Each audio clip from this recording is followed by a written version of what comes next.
Hello and good morning. My name is Dan Colgan, and I'm the organist and music guy here at Gloria Dei Lutheran Church in Olympia, Washington. Welcome back to my weekly devotions from the organ bench. Today is Friday, July 17th, 2020. I want to apologize first for my absence over these past couple of weeks. I had a bit of a family emergency and we had to drive to New York State. However, I am back, I am safe and sound, and I am so very happy to be back here in the organ bench. The hymn I would like to look at this morning is the opening hymn used in worship on Sunday, and that is number 693 in our ELW hymnals, Come Ye Thankful People Come. Usually this is a Thanksgiving hymn, but it fits Sunday's gospel lesson quite nicely, which talks about seeds, sowing, harvest, and such. The text was written by Henry Alford. Alford was the son of an Anglican priest and was later ordained in the Anglican Church himself. He served as parish priest at a rural parish in the village of Wimswold, which is the village that's famous as the birthplace of the Clumber Spaniels. He wrote this hymn for the celebration surrounding their harvest festival. He was also a choir director and organist. It was made Dean of Canterbury Cathedral, where he founded the Choral Oratorio Society there. Besides writing 18 hymns, he wrote 48 books, including a 4-volume commentary on the Greek New Testament, which is still used today. The text of the hymn reads as such, and I'll read verses 1 and 3. Come, ye thankful people, come. Raise the song of harvest home.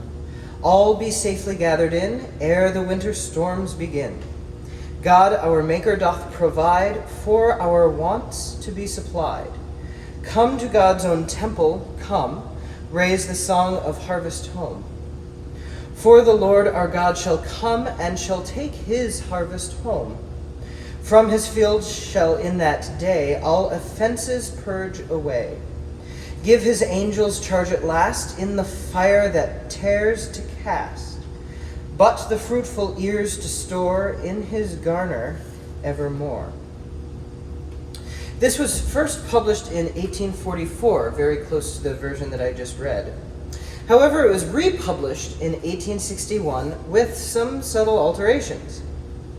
The publisher took, in that third verse, he took, from his field shall in that day all offenses purged away, and they changed it to, from his field shall purge away all that doth offend that day.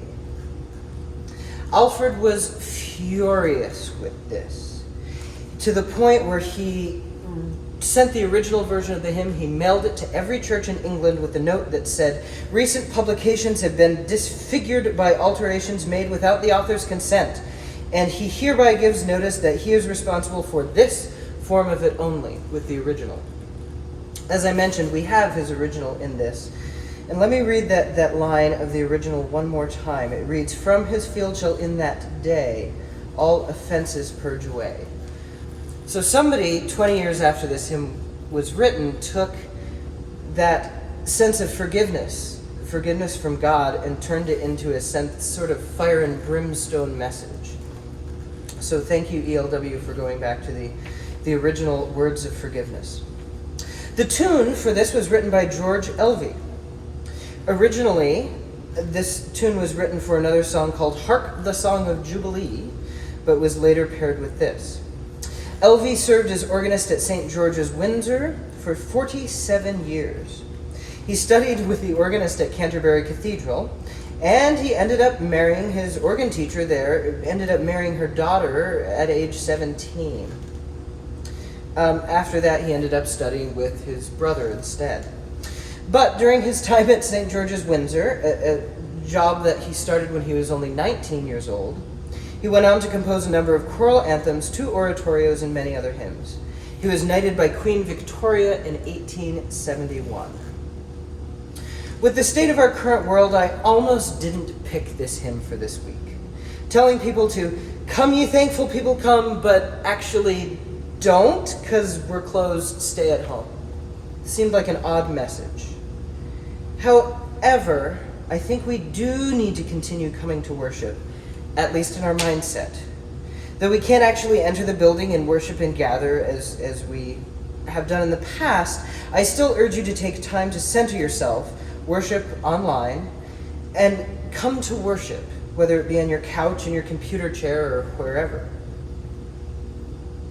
These moments of spiritual reflection and pause are ever so necessary. As this virus continues to surge on, this hymn reminds us to, quote, "Come to God's own temple, come, raise the song of harvest home."